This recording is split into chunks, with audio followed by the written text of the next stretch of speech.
There's a very important story when it comes to the Jordanian pilot that was recently killed in Syria, and that is the fact that the United States government and U.S. allies are actually financing ISIS. Now you might ask yourself, why is ISIS being supported by the United States? Its vehement enemy. Why do we hear such propaganda on the TV about how horrible ISIS is and how horrible Islamic terrorism is and how we need to fight them? Well, we're going to answer that in this question. Now, of course, I just made a claim. I just said the U.S. government is financing ISIS.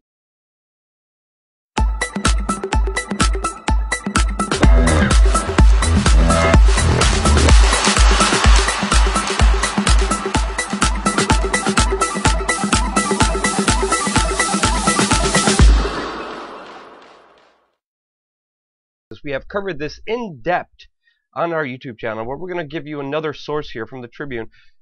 Starting Revelation, ISIS operative confesses to getting funds via the U.S.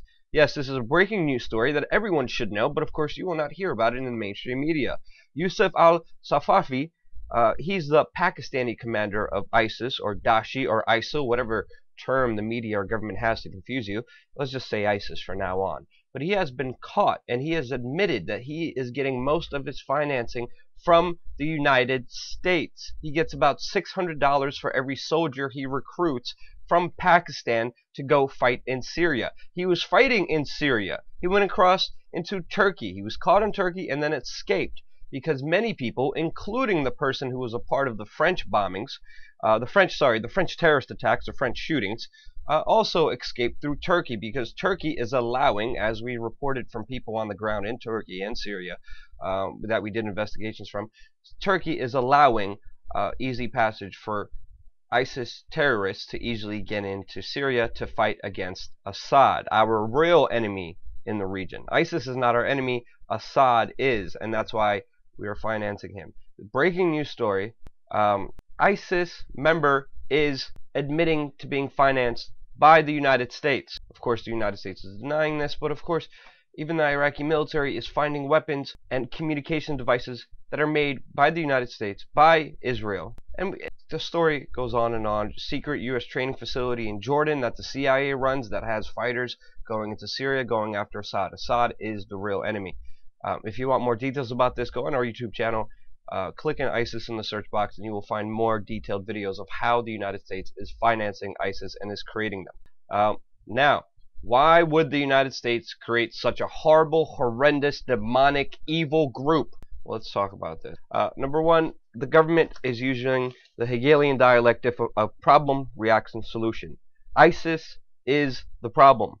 The reaction is us going to President Obama, going to the government, and asking them for a solution, and their solution is more power, more control, and more unquestionable obedience to their rules and their new rules that they're setting up. Now, of course, the White House is disclosing that they're going to make more restraints, new laws when it comes to the NSA spying to appease the people. Obviously, the NSA spying program is out of control, and as we interviewed many experts, many NSA whistleblowers, and also the lawyers of Edward Snowden, we're finding out that the NSA is spying on everything, and they're not filtering anything. They're not looking for specific topics. They want all the information. That's what they're doing right now, and that's why they haven't been able to prevent a terrorist attack.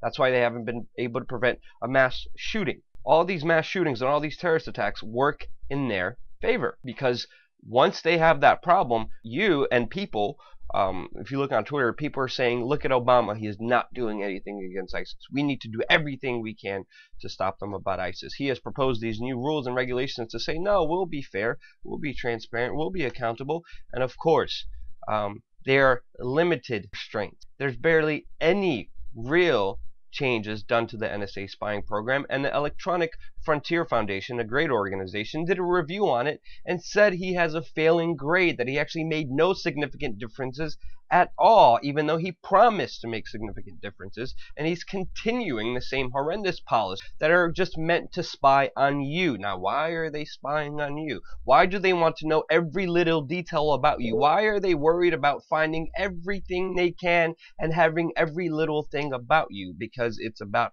power, it's about shutting down dissent, and it's not really about stopping terrorism. If it was about stopping terrorism, it would be directed spying. They would be directing their spying and looking at key information and sorting it. They're not sorting it. They're just collecting all of it for later. Now, there's a report that came out a few years ago called the MIAC report. The MIAC report was orchestrated by the Department of Homeland Security. It came out on March 13, 2009, and if you look at the MIAC report, it's a report orchestrated by Homeland Security and local law enforcement that say that anybody who believes in freedom, anyone who believes in privacy, in the Constitution, in liberty, is a domestic terrorist. They said if you watch movies like Zeitgeist and America Freedom to Fascism, you are a possible domestic terrorist, and law enforcement needs to be notified of the possible terrorists who believe in freedom, who believe in the Constitution, who believe in the rule of law, which Obama is breaking, including the Fourth Amendment.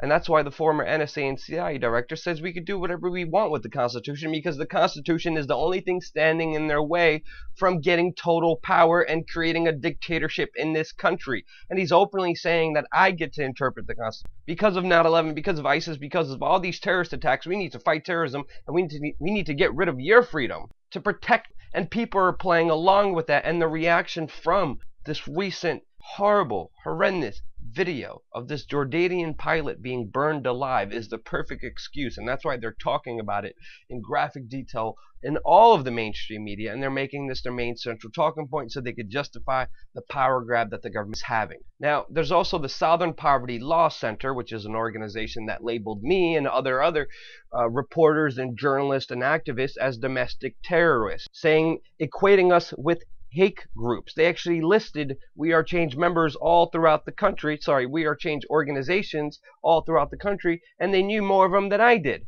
And they reached public reports, work with the FBI that has interrogated me personally many freaking times, to go after dissent. That's exactly what they're doing. Just, 2 years ago? This is what happened to me. From dozens of protesters and independent journalists about raids and traffic stops taking place across the city. Now, that kind of allegation is hard for us to confirm unless or until we see the kind of video that came into us from around 2 this morning.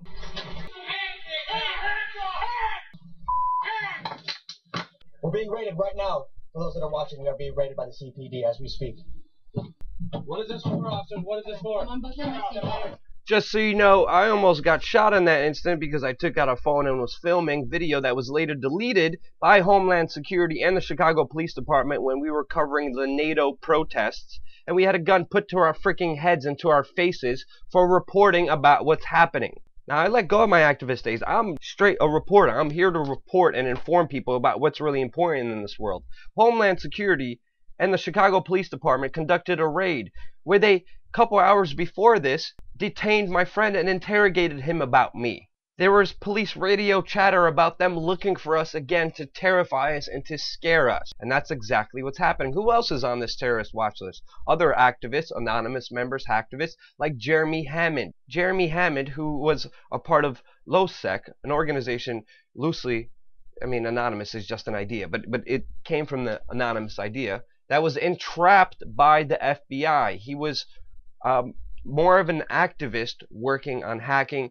The FBI actually orchestrated a lot of the hacks that Jeremy Hammond was not aware of, and they actually put him in jail. And they revealed right now that he's on the terrorism watch. So who is the real enemy, and what is the government trying to do with all these new laws that Obama's trying to pass? Because he's trying to pass a new internet law that lets them pretty much have control of virtually anything and be able to put you in jail for even sharing information that they deemed important, that they deemed classified, that they deem a security threat. We saw Canada just do that a few days ago. Now Canada has the ultimate authority to take away anything from the internet if it's a security threat. And what do people view as a security threat? What do people in power view as a security threat? Any form of accountability, any form of criticism, any form of activism that goes against them. So this is why ISIS is being funded by the United States. This is why ISIS is getting help from Israel. That's why there's secret training programs in Jordan. That's why Turkey's helping them out. That's why Saudi Arabia is financing them. That's why there's people in Pakistan that were a part of ISIS that are getting $600 from the United States to send soldiers into Syria. That's why their airstrikes are ineffective. And this is what Kurdish rebels that are actually fighting ISIS are saying. There's a whole game here being played that you need to understand, because it's a problem, reaction, solution dialect that's playing into the hands of the very few. And unless most of us wake up, they're going to get their way, they're going to get their laws, they're going to get their powers, and they're going to get their obedience. We have to start questioning authority. There's many people out there who don't know that ISIS is a direct creation of U.S. foreign policy and U.S. funding. Share this video with them so that they'll get fooled and tricked into this paradigm that the elite are playing with you right now.